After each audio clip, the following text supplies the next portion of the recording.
1호 법안이 3대 특검이고 이재명 대통령 후보 시절에도 내란 종식을 최우선 과제로 삼기도 했습니다. 국민의힘은 특검 반대는 여전히 지금도 같은 입장인 건가요? 저는 그 특검, 3대 특검이 지금 내란 특검, 김건희 특검, 최상병 특검이지 않습니까? 그러면 지난 윤석열 정부 때 가장 많은 논란이 됐던 사안들이고 또 야당에서 제기하는 의혹에 대해서는 저도 개인적으로는 국민들 앞에 좀 진상을 풀어줘야 된다. 규명할 건 규명하고 털 건 털어야 된다는 생각을 갖고 있었고 또 우리 당 내에서도 그때 여당이었지만 이 부분 특검을 우리가 주도적으로 받을 필요가 있다라는 주장을 했던 분들도 계세요.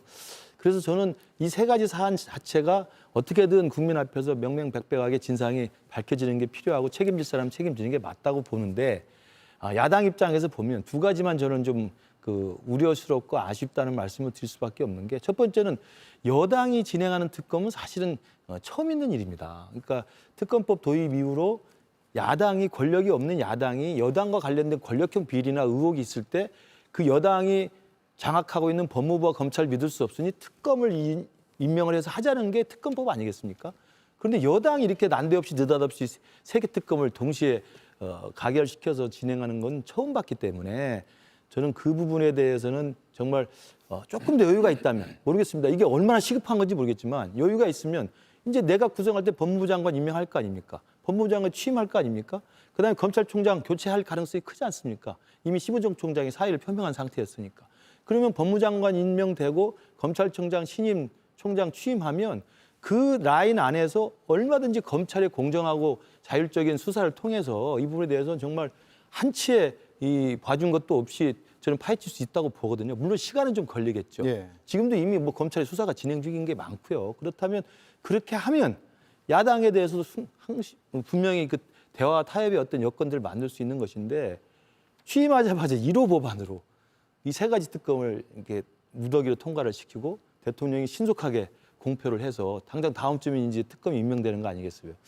그렇게 하는 것이 행여라도 우리 입장에서는 그 정치보복 내지는 내년 초까지 상반기 취임 초 국면을 특검 정국으로 몰아가려는 게 아닌가라는 우려를 안 할 수가 없는 거거든요. 이제 두 번째로는 그렇게 했을 때 우리는 2017년에 문재인 정부의 그 국정농단 적폐청산의 부작용을 잘 알고 있기 때문에 이 세 가지 특검에 지금 거의 120명 정도가 그 검사만 지금 파견이 됩니다. 그러면 제가 알기로는 어디 뭐 인천지검 수준이라고 그러는데 검찰청 하나가 새로 생기는 거예요.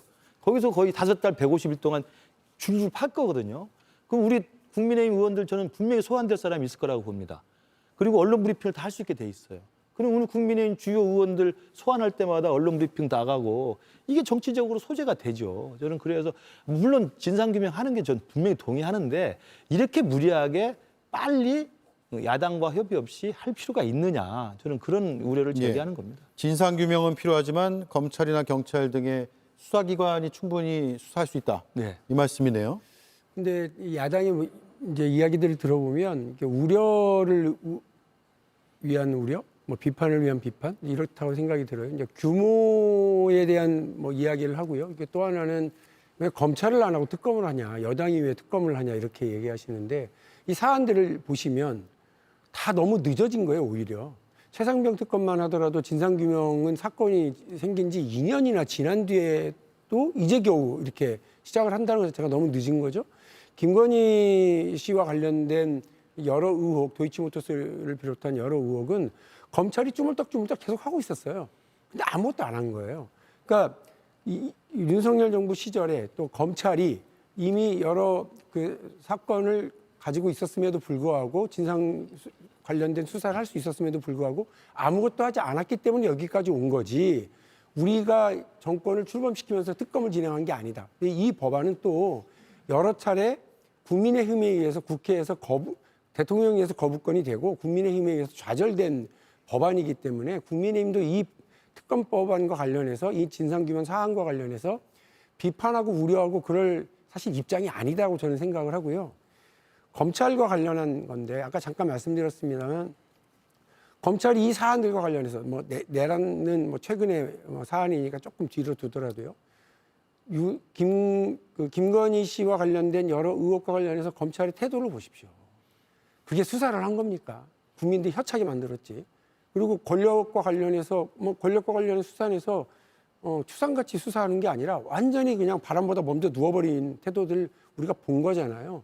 최상병 특검과 관련해서도 제대로 된 수사가 진행되고 있지 않았고 진상규명 너무 멀었기 때문에 저는 이거 해야 된다고 봅니다. 규모 문제를 가지고 따질 것이 아니라 너무 이렇게 늦어지게 된 이유에 대해서 오히려 야당도 같이 반성하셔야 될 측면이 있는 게 아닌가 싶고, 마지막으로 검찰에게 수사 맡기지 말아달라는 건 제가 사실은 대통령 선거 전부터 공개적으로 드렸던 말씀 중에 하나예요.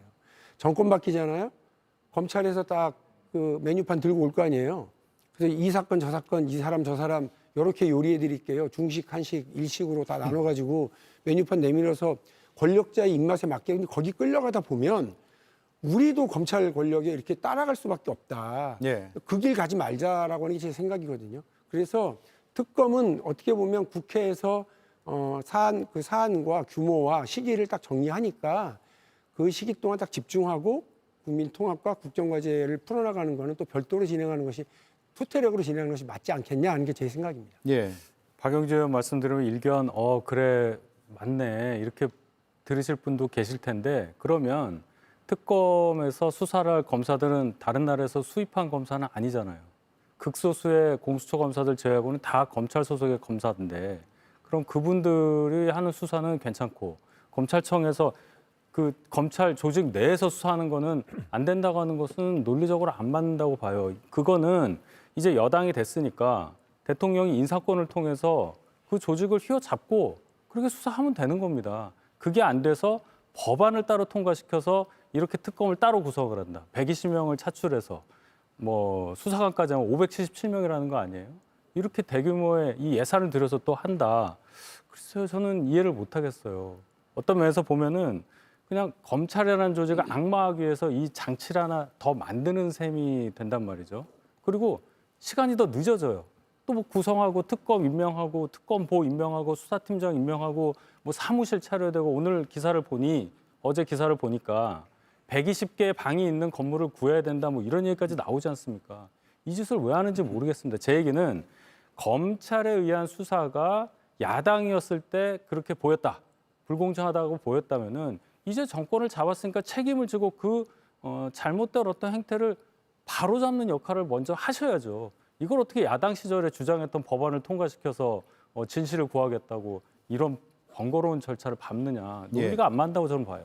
그 대통령이 그러면 개별적인 사건에 대해서 검찰에 지시를 할 수가 있을까요, 지금? 안 되는 거잖아요. 그러니까 대통령이 김건희 사건 뭐 중앙지검장한테 수사해라고 지시를 못하게 돼 있지 않습니까? 그리고 검찰총장이 사퇴 의사를 표명했지만 바꿀 수 있는지 바꾸는 게 맞는지도 아직 좀 논의가 필요한 부분이고요. 법무부 장관 임명되려면 6월 말에 임명돼서 실제로 청문회 거치려면 또 한 달이 걸릴 거고요. 그런데 김용현 전 장관이 6월 말에 풀려납니다. 우리가 내란죄에 정말 많은 사람이 관여됐을 것 같은데 재판받고 있는 사람 20명밖에 안 되거든요. 그중에 10명이 구속돼 있는데 7월 초까지 다 풀려납니다. 왜? 구속기간 6개월이 지났어요. 그 사이에 재판 1심이 안 끝나요. 그러면 김용현 전 장관하고 혹시라도 같이 공모한 사람들이 아무리 논의하지 말도록 법원에서 주의를 주더라도 논의하고 모의하고 그래서 증거를 인멸하고 입을 맞출 가능성은 충분히 있는 상황이에요. 지금 내란이라는 아주 복잡한 사건 때문에 6개월 내에 재판을 못했을 수는 있지만 현실적으로 지금 검찰에만 한 2-4달 후쯤에 검찰총장이나 법무장관 인선 끝나고 나서 수사가 그때서야 재개된다? 제가 봤을 때 그 사이에 국민들이 두려워하는 어떤 공범자들의 모의는 충분히 있을 수 있는 과정이라 그런 일이 일어나기 전에 신속하게 내란 특검을 진행해야 된다라는 생각이 있고요. 저희 의총에서 내부적으로 논의한 건데 이거를 끌면 분명히 국민의힘에서 내년 지방선거에 활용하려고 그러는 거 아니냐라는 얘기가 나올 수 있어서 올해 내에 끝내야 된다. 그리고 저희가 정의로운 통합이라고 얘기하는 게 그냥 통합이 아니잖아요. 그래서 소위 극우 세력이나 내란의 일반적인 극우 세력의 문제가 아니라 내란에 직접적으로 관여하거나 묵인한 사람 정도는 확인을 할 필요가 있지 않냐. 이런 사람들을 확인하고 적절한 제재를 취해야 향후에 유사한 일이 발생하지 않을 거고, 제가 봤을 때 내란 사건으로 국민의힘 의원들이 관여될 수 있는 분들은 아주 예외적이고 있다 할지라도 그럴 것 같고 뭐 최상병 특검은 없을 거 아닙니까? 김건희 특검 안에는 이제 명태균 씨 관련해서 공천 과정에서 관여된 분이 있지만 소위 국민의힘 내에서도 뭐 개혁적이거나 아니면 뭔가 새로운 정치를 얘기하신 분들이 관여될 가능성은 저는 제로라고 봅니다. 그래서 아무리 국민의힘 내부라도 문제된 분이 있으면은 이번 기회에 확인하는 게 맞지 않을까 생각하고 예. 올해 내에 끝낼 수 있게 좀 시간을 주십시오.